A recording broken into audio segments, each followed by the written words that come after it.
The summer heat hung heavy in the air, a thick blanket of humidity draped over the manicured lawns and identical houses of suburban Pleasantville.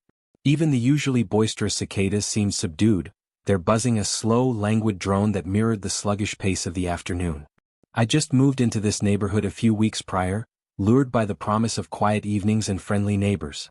So far it had been uneventful. Perhaps a little too uneventful. I was starting to wonder if I'd made the right decision, trading the vibrant energy of the city for the tranquil monotony of suburbia. This afternoon, however, promised a break in the routine, albeit not the kind I'd anticipated. My backyard pool, a modest rectangle of shimmering turquoise, beckoned like an oasis. It wasn't Olympic-sized or particularly fancy, but it was mine. A small sanctuary against the oppressive heat. I slipped into the cool water, a sigh of relief escaping my lips as the tension melted from my shoulders. The gentle ripples lapped against the sides of the pool, a soothing rhythm that lulled me into a state of near bliss. I closed my eyes, letting the sun warm my face and the water cool my body. For a few precious moments I was at peace. That peace was shattered by the sound of a gate creaking open. I opened my eyes to see a figure standing at the edge of my property, arms crossed and a frown creasing her brow. Even before she spoke, I knew. This was Karen. Every neighborhood has one. The self-appointed guardian of all that is right and proper, the enforcer of the unwritten rules, the champion of petty grievances. And in Pleasantville, Karen was the reigning queen. Her real name was Patricia, I'd learned from the whispers of my other neighbors, but everyone, even to her face, called her Karen. It was a name that had become synonymous with a particular type of entitled, overbearing busybody. Karen's reputation preceded her. Stories of her relentless pursuit of minor infractions, her penchant for escalating trivial disputes into full-blown neighborhood wars, and her unwavering belief in her own infallibility were legendary. I'd heard tales of her complaining about everything from the length of someone's grass to the color of their mailbox. I'd even heard a rumor that she'd once tried to get someone's petunia removed for being too vibrant. I braced myself. My quiet afternoon dip was about to take a dramatic turn. "Excuse me," Karen's voice was sharp, cutting through the tranquility like a shard of ice. "Are you aware that your pool is in violation of several HOA regulations?" I suppressed a sigh. "Here we go." "I'm sorry, I wasn't aware," I replied, trying to keep my tone neutral. "Which regulations am I violating?" Karen's frown deepened. She seemed to relish this moment, the opportunity to wield her self-proclaimed authority. "For starters," she began, ticking off points on her fingers, "the noise level is excessive. I can hear the splashing all the way over at my house." I blinked. "I'm the only one in the pool," I pointed out. "And I'm not exactly making a ruckus." Karen waved her hand dismissively. "That's not the point. The point is, the regulations state that pool activity must be kept to a minimum during quiet hours, and these hours are clearly posted on the community bulletin board." "I haven't seen the bulletin board," I admitted. "I just moved in." Karen's eyes narrowed. "Ignorance of the rules is no excuse," she snapped. "Furthermore," she continued, her voice rising in pitch, "I suspect the chlorine levels in your pool are dangerously high. I can smell it from here." I resisted the urge to roll my eyes. "I assure you, I maintain my pool according to all safety guidelines," I said calmly. "I even had it professionally inspected last week." Karen scoffed. "Professional inspection? I highly doubt that. And even if you did, it's probably one of those fly-by-night companies that doesn't know the first thing about proper pool maintenance." I was starting to lose my patience. "Look," I said, trying to keep my voice even, "I understand you're the HOA president, but I'm following all the rules. There's no need to get worked up." Karen's face flushed a deep shade of crimson. "Worked up?" she sputtered. "I am not worked up. I am simply trying to maintain the standards of this community. And people like you who disregard the rules and regulations are making it impossible." She took a deep breath as if to compose herself, but her voice continued to rise. "And another thing," she added, her finger wagging in my direction, "the number of people in your pool is excessive. I've been watching you all afternoon, and I've seen at least 5 different people come and go." I stared at her in disbelief. "There's only been me," I repeated. "I haven't had any guests." Karen's eyes narrowed. "Don't lie to me," she hissed. "I saw them with my own eyes. They were wearing swimsuits, carrying towels." I couldn't help it. I started to laugh. The absurdity of the situation was just too much. "Karen," I said, still chuckling, "I think you might be mistaken. There's only been me in the pool all afternoon." Karen's face was now a mask of pure fury. "Don't you dare mock me," she shrieked. "I am the HOA president, and I will not be disrespected." She pulled out her phone, her fingers flying across the screen. "I'm calling the police," she declared, her voice trembling with righteous indignation. "You're disturbing the peace, you're violating HOA regulations, and I'm going to have you arrested." I couldn't help but chuckle again. "Go ahead," I said, shaking my head. "Be my guest." Karen's eyes narrowed. She dialed 911, her voice rising in a dramatic plea to the operator. She described me as a menace, a public nuisance, a rule breaker, and a threat to the very fabric of suburban society. She even threw in a few choice adjectives like disrespectful and uncooperative. I watched the spectacle unfold, a strange mix of amusement and disbelief swirling within me. This was getting out of hand. Karen finished her call, a smug look of satisfaction plastered across her face. She seemed to relish the power she thought she wielded, the ability to summon the forces of law in order to enforce her own brand of neighborhood justice. "The police are on their way," she announced, her voice dripping with self-righteousness. "You're going to regret this." We waited in silence for the police to arrive. The only sound was the drone of the cicadas and the gentle lapping of the water in my pool. The irony of the situation wasn't lost on me. Karen had no idea who she was dealing with. She thought she was exercising her authority, but she was about to get a very big surprise. A surprise that would turn this entire situation on its head. The distant wail of sirens grew closer, slicing through the still afternoon air. Karen stood rigid, her arms still crossed, a self-satisfied smirk playing on her lips. She glanced at me occasionally, her eyes filled with a mixture of disdain and triumph. She clearly relished the thought of me being hauled off in handcuffs, my pool party of one, brought to a swift and humiliating end. She seemed to imagine the headlines: "Pool Party Peril. HOA President Cracks Down on Suburban Lawlessness." She probably envisioned herself as a local hero, a champion of order and tranquility, ridding the neighborhood of my disruptive influence. Little did she know, her carefully constructed narrative was about to crumble. The police cruiser pulled up to the curb, its flashing lights casting a pulsating blue and red glow across the manicured lawns. Two officers emerged from the vehicle, their uniforms crisp and professional. They approached the scene cautiously, their eyes scanning the area, taking in the tableau before them. The shimmering pool, the glowering Karen, and the seemingly nonchalant me. I could see the slight flicker of confusion in their eyes. This probably wasn't the high-stakes crime scene they were expecting. Karen, however, was in her element. She stepped forward, her posture radiating an air of authority. "Officers," she began, her voice ringing with indignation, "I am Patricia Johnson, the president of the Homeowners Association. This individual," she gestured towards me with a dramatic sweep of her arm, "has been causing a disturbance and violating numerous HOA regulations." The officers exchanged glances. "Ma'am," one of them said, his tone polite but firm, "can you please explain the nature of the disturbance?" Karen launched into a detailed account of my alleged transgressions. She spoke of the excessive noise, the dangerous chlorine levels, the imaginary pool party, and my general disregard for the rules and regulations of the community. She painted a picture of me as a reckless, irresponsible individual, a menace to the peace and tranquility of Pleasantville. She even embellished her story, adding details that hadn't even happened, like claiming I'd verbally threatened her and refused to provide my address.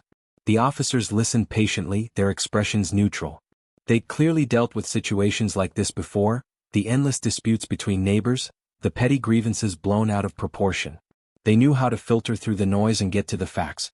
When Karen finally finished her tirade, the officer turned to me. "Sir," he said, "can you please tell us your side of the story?" I nodded. "Certainly, officer," I replied, my voice calm and even. "My name is Michael Davis, and I'm the chief of police for this precinct." The effect was instantaneous. Karen's jaw dropped. Her eyes widened in disbelief. The smug smirk vanished from her face, replaced by a look of utter shock. She stammered, her voice catching in her throat. "Si, chief. Police?" The officers straightened up, their demeanor shifting from polite inquiry to respectful attention. They recognized me, of course. I was a familiar face around the precinct, a part of the community, not some rogue pool party crasher. "Yes, ma'am," I confirmed, pulling out my badge and displaying it briefly. "Chief Davis. And I assure you I haven't violated any HOA regulations. In fact, I just moved into this neighborhood a few weeks ago, and I haven't even had a chance to familiarize myself with all the rules yet." I turned to the officers. "Officers, I understand that Mrs. Johnson called about a disturbance. but I can assure you there hasn't been one. I've been quietly enjoying my pool all afternoon."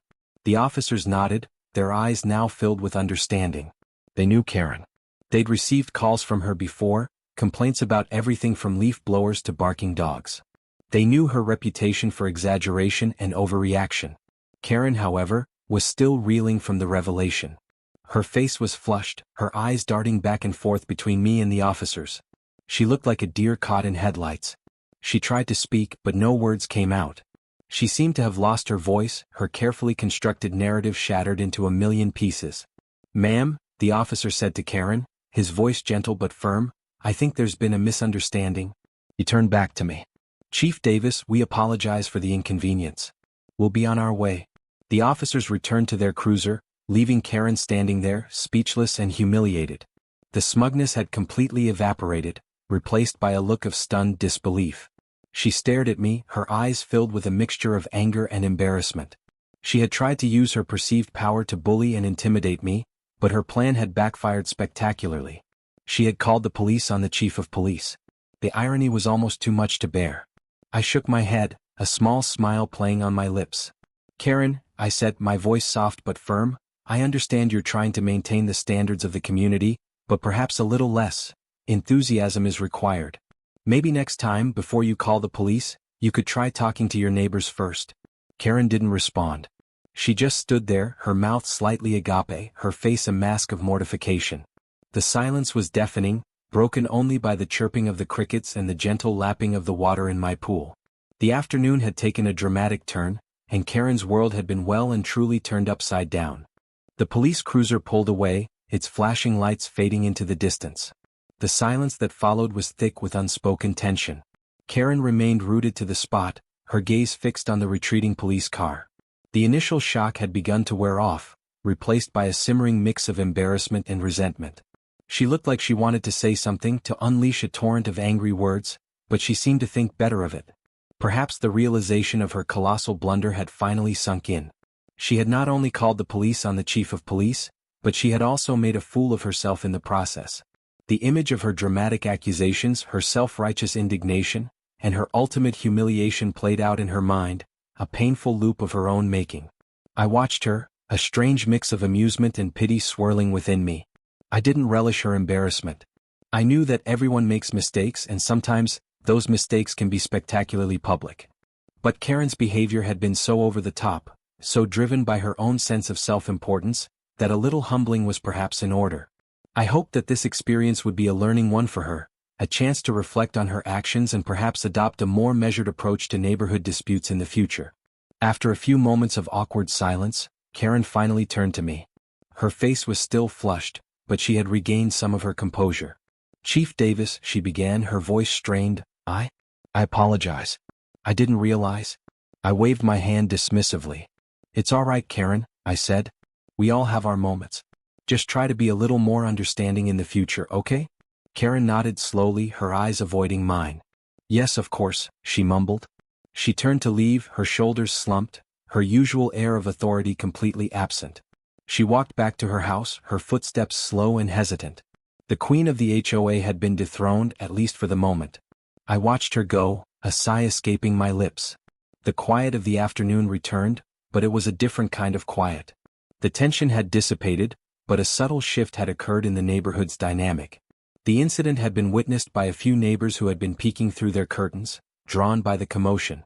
The story would spread quickly, whispered in hushed tones, embellished with each retelling. Karen's reputation, already tarnished, would suffer further. The next few days were interesting. Karen was conspicuously absent from the neighborhood, her usual patrols of the streets and her pronouncements on lawn care and mailbox placement nowhere to be seen. The community bulletin board, usually plastered with Karen's notices and pronouncements, remained bare. It was as if she had vanished from the face of the earth. The other neighbors, however, were a little more chatty.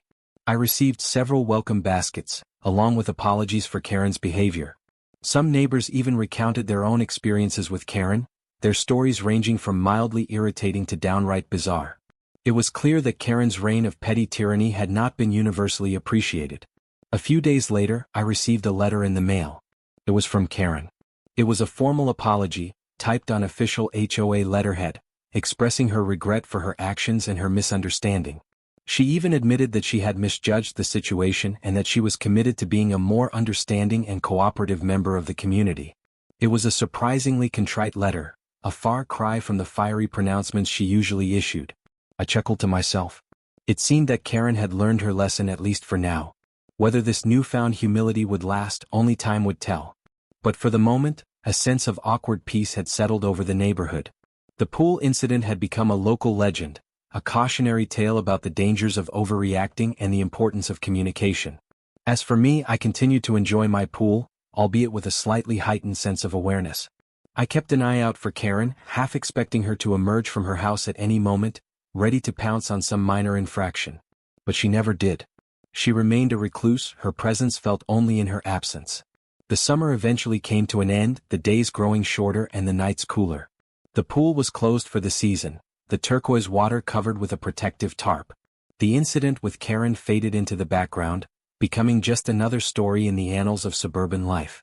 But it was a story that I knew I would never forget. It was a reminder that even in the quietest of neighborhoods, drama can erupt at any moment, and that sometimes, the most unexpected individuals can be the ones to restore order. And it was a reminder that even the most self-assured individuals can have their world turned upside down in the blink of an eye. The awkward peace that settled over the neighborhood was a fragile thing, but it was peace nonetheless. And sometimes that's all you can ask for. And that was the story of how a simple pool dip turned into a neighborhood showdown. If you enjoyed this tale of entitled neighbors and unexpected twists, be sure to like this video and subscribe to our channel for more crazy stories just like this one. Let us know in the comments if you've ever had a run-in with a Karen. We'd love to hear your stories.